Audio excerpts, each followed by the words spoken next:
Now, presented in digital widescreen. This is HOI-19 News at 10. Accurate, balanced, to the point. A woman shot in the head tonight. The suspect on the run. Police call it domestic. And the sudden passing of Judy Barr Topinka, state lawmakers and the president remembering and paying tribute. It's Wednesday night. Those stories, all the news coming up in just a moment. First, if there's a word for the weather right now, stagnant seems to work. Here's Chuck. Eric, not much going on out there. We have cloudy skies and temperatures holding steady during the nighttime hours or behaving themselves. With the problem with the clouds, they filter out the sun and don't allow much warming during the daytime hours. But we were in near the normal range here this afternoon. 35 in Peoria, the official high, 33 in the Twin Cities. Normally, we should see about 39 as a high, so a couple of degrees off the mark as we ran 33 to about 37 area-wide this afternoon. And current temperatures running upper 20s, low 30s, 27 Kewanee, 31 Peoria, 31 in Bloomington normal. Now, these temperatures won't fall too much more tonight simply because of the cloud cover in place and the light winds. Not much air movement out there, so we can't cool the air down with it not moving very much as well. Here's what I mean, though. The wind speeds are calm to about 9 miles an hour right out of the north and northeast, so it could be worse this time of the year. We were 10 below zero back on this date in 1977, the record low temperature for this date. 34 right now in St. Louis, 30 in Chicago. Temperatures are pretty uniform all over the Midwest, and they'll continue to be that way tonight. We'll gradually warm things up over the next few days. Still upper 30s tomorrow, back to the 40s on Friday, and yes, 50s on the weekend. We're still advertising that. 25 to 28 low side tonight. Most of us may come upwards of 28 or 30 as the clouds will help things out. 39, we'll keep our fingers crossed for a little sun tomorrow afternoon, but that brings us almost to the weekend forecast. I'll have it in detail in a couple of minutes, Eric. All right, Chuck, we have a developing story right now. A woman shot in the head this evening in Peoria. Happened around 6:15 in the East Bluff, the 2600 block of Maryland. Police tell HOI-19 News the shooting appears to be domestic related.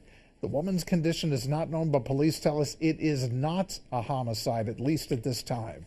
The suspect remains at large. Police describe him as black, 5 feet 7 inches tall, and wearing dark jeans, a dark jacket, and work boots. He is considered armed and dangerous. If you have any information, you're urged to call the Peoria Police or Crime Stoppers at the numbers there on your screen. Bond set at $150,000 for the suspect in a shooting last week in Peoria. 20-year-old Deon Graham is charged with aggravated battery. He is accused of shooting a man Friday night in the Central Bluff, the 2200 block of North Ellis. The victim has non-life-threatening injuries. Graham will be back in court in about a month. Illinoisans wakened this morning to some stunning, unexpected news. The death of State Comptroller Judy Barr Topinka. Topinka, re-elected just last month, died overnight of complications from a stroke. She was taken to a hospital in Berwyn yesterday morning after feeling discomfort. She was undergoing testing and observation when she lost consciousness early this morning. Topinka was 70. She is survived by her son, daughter-in-law, and 1 grandchild. Now, Topinka was a trailblazer in Illinois politics, a former reporter and newspaper editor. Her political career spanned more than 30 years. Here's Tom McIntyre. Judy Barr Topinka was the Energizer Bunny of Illinois politics.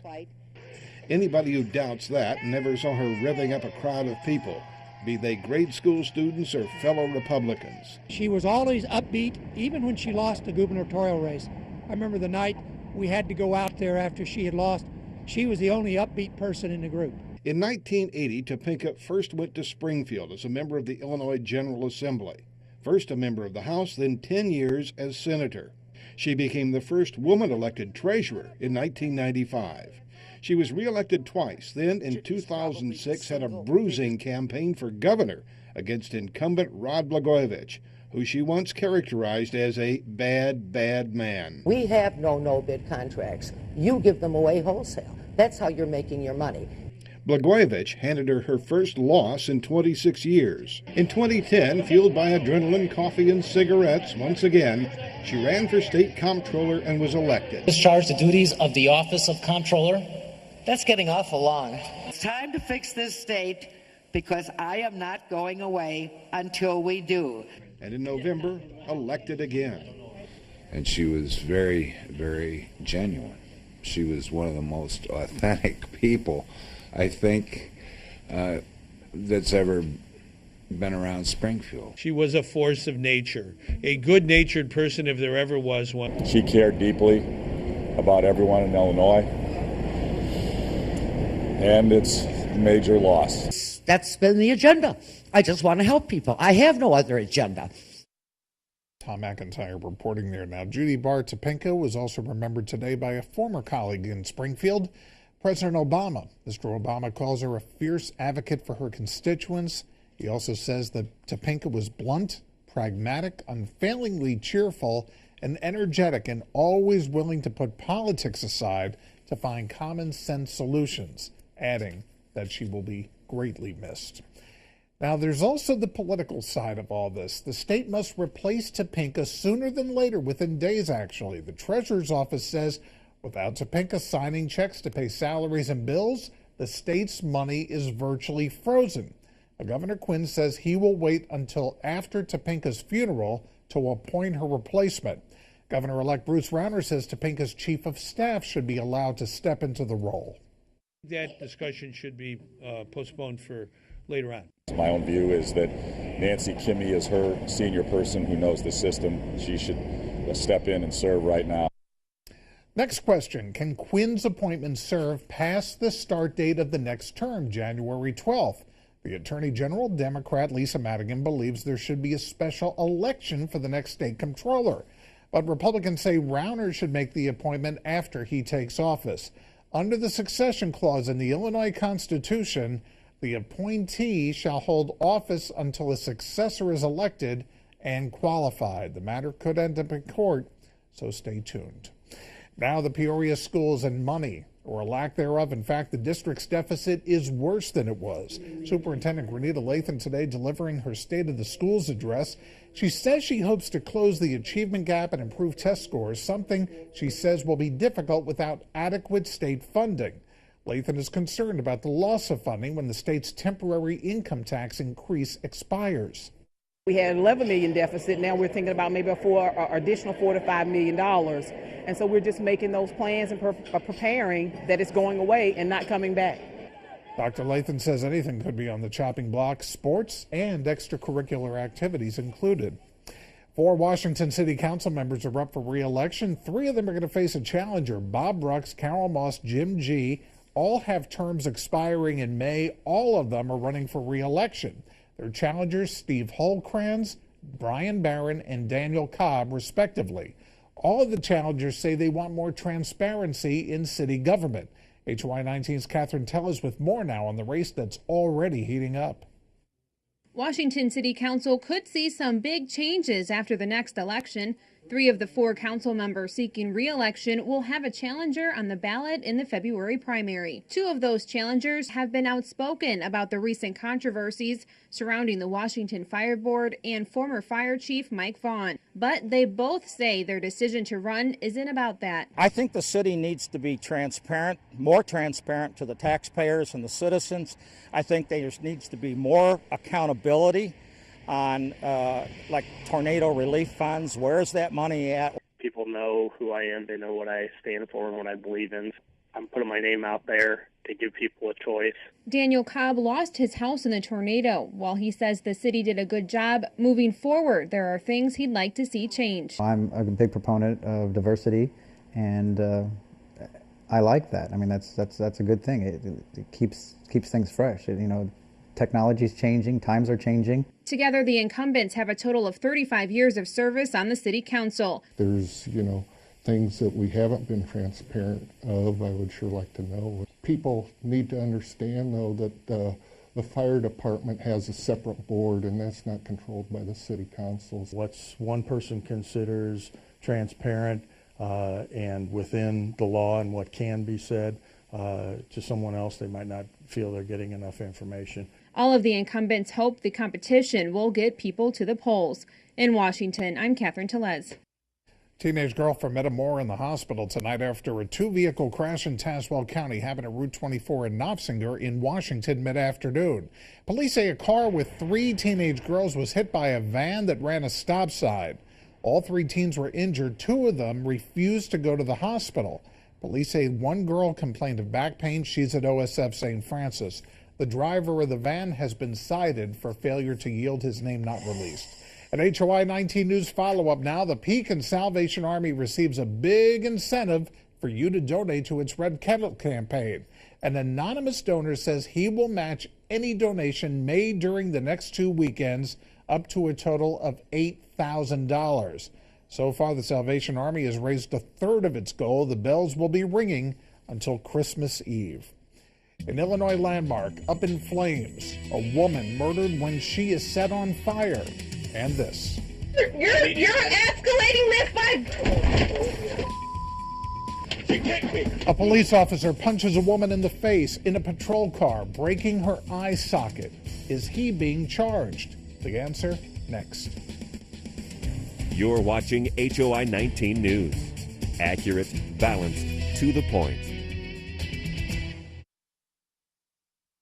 You're watching HOI-19 News. Accurate, balanced, to the point. You're not even trying to de-escalate here. Seattle last June, a police officer seen on video punching a handcuffed woman in the face. He will not face state criminal charges. The woman, Coco Durden Bosley, was arrested for allegedly threatening her ex-boyfriend.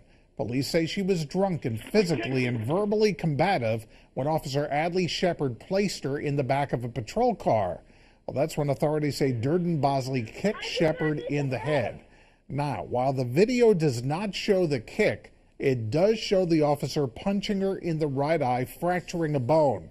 Prosecutors say while the officer's behavior does not conform to police policy, there's no evidence that shows his actions warrant criminal charges. I definitely do think he should have been charged. Why do you feel that way? Because you punched a handcuffed individual in the eye, and you didn't explain to them why they were being arrested. I'm sorry. The officer, who has been on paid leave, still faces possible discipline within the Seattle Police Department. A high school student is gunned down at a bus stop in Jacksonville, Florida. Happened around 6:30 this morning. When officers arrived, they found the 16-year-old boy lying dead in the street with multiple wounds. The shooting is believed to be a drive-by. That neighborhood where it happened is a high-crime area. A heinous murder by fire in Mississippi. The victim, a 19-year-old woman. She was found next to her burning car. Investigators say someone poured an accelerant on Jessica Chambers and set her on fire. There was a party going on and she was there. When she left the party, that's when it happened to her. District Attorney John Champion told me investigators are looking into what, if anything, the party had to do with Chambers' death. The teenager was discovered next to her car on a rural road in Panola County near Cortland Saturday night. We were expecting it to be just a normal car fire, put it out, extinguish it, and, be done. But to the Cortland fire chief's horror, he saw Jessica Chambers lying next to her car that was in flames. I realized who the victim was, and it was just shocking. I hate it for the family. Investigators say someone poured an accelerant on Chambers and set her on fire. Chief Haley said she said some words to him many believe may be the name of her attacker. I can't really disclose any of that information at this time. Investigators will only say several people have been questioned. There is surveillance video of Chambers at this convenience store near her home a couple of hours before she died. Panola County deputies watched it and shot video of it for at least an hour, paying attention to any people who walked in and out of the store. The man seen in the video getting gas in a separate container was cleared. It was for a generator. People in Panola County still can't believe what has happened. She's 19 years old. I mean, I've known her forever. Janice Broach reporting from northern Mississippi tonight. Chicago's Firehouse Restaurant has gone up in flames. Heavy smoke and flames could be seen shooting out of the roof of the building, which eventually collapsed. More than 100 firefighters, along with dozens of rescue vehicles, were called to the scene. The building was built in 1905 and is a former Chicago firehouse. It was converted into a restaurant in 1999. No injuries reported. Time Magazine's Person of the Year is people who risk their lives to save others. They are called the Ebola Fighters. Dr. Kent Brantley is among the honorees and is featured on one of 5 different magazine covers, each highlighting a different Ebola fighter. The magazine chose the group to represent the hundreds and hundreds of people who, quote, ran into the fire to treat victims in West Africa and stop the disease from spreading, sometimes getting it themselves. Chuck Collins back with the 7-day forecast when HOI-19 News comes right back.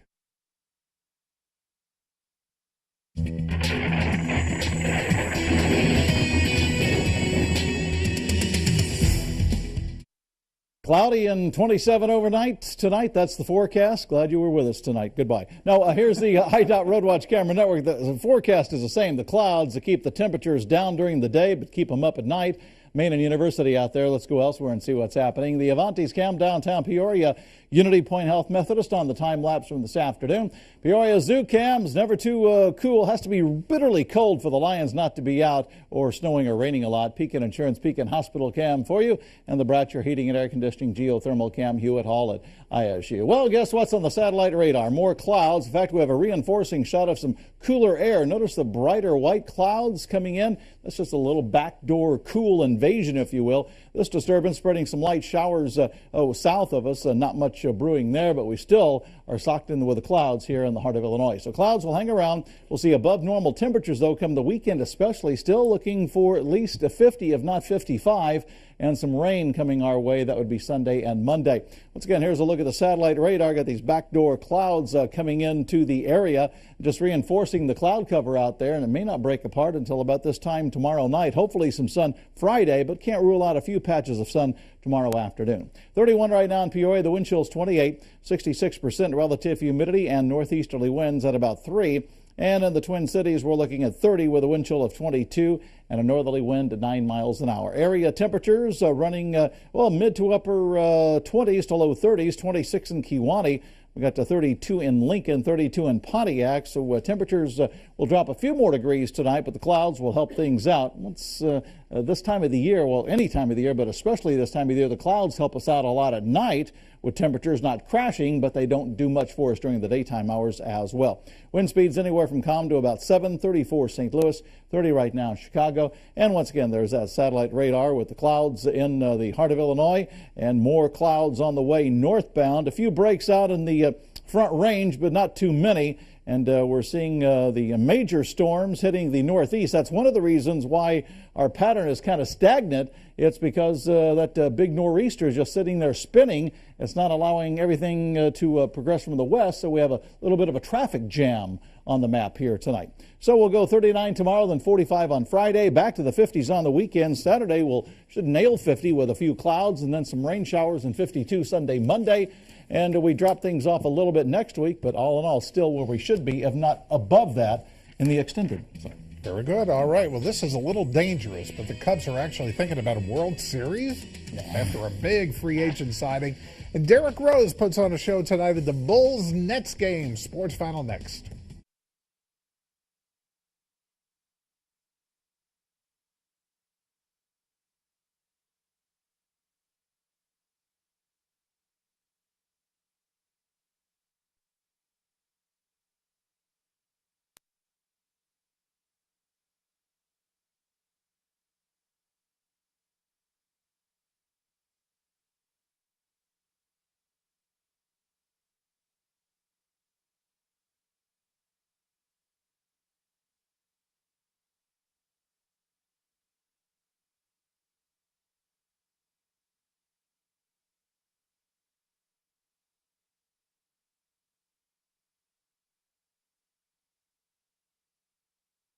Pesky clouds will continue overnight, and most of tomorrow hopefully will break apart those clouds a little bit from time to time. 27 the wake-up call in the morning, 35 at recess, kids, and 39 tomorrow afternoon. That's a normal high this time of the year. 40s on Friday, 50s on the weekend. Derek? All right, Chuck, happy reunion here. A sheep that was roaming the streets of Omaha, Nebraska, wearing a Christmas sweater is reunited with its owner, Gage. Is still wearing the sweater. It might just be painted on. He's now back home with owner Margaret, not Mary, sorry, Vasquez, and family. The Humane Society scooped him up over the weekend and held Gage and his accessory until Vasquez claimed him. Vasquez says that she felt like one of her children had vanished. How could they have not found that sheep wearing that sweater? And you wonder if one of his relatives was shaved so they could make that sweater. You don't know. Jimmy Kimmel's up next with Marissa Tomei and Smashing Pumpkins, followed by Nightline. Have a peaceful night and get those sweaters ready. It's been a pleasure.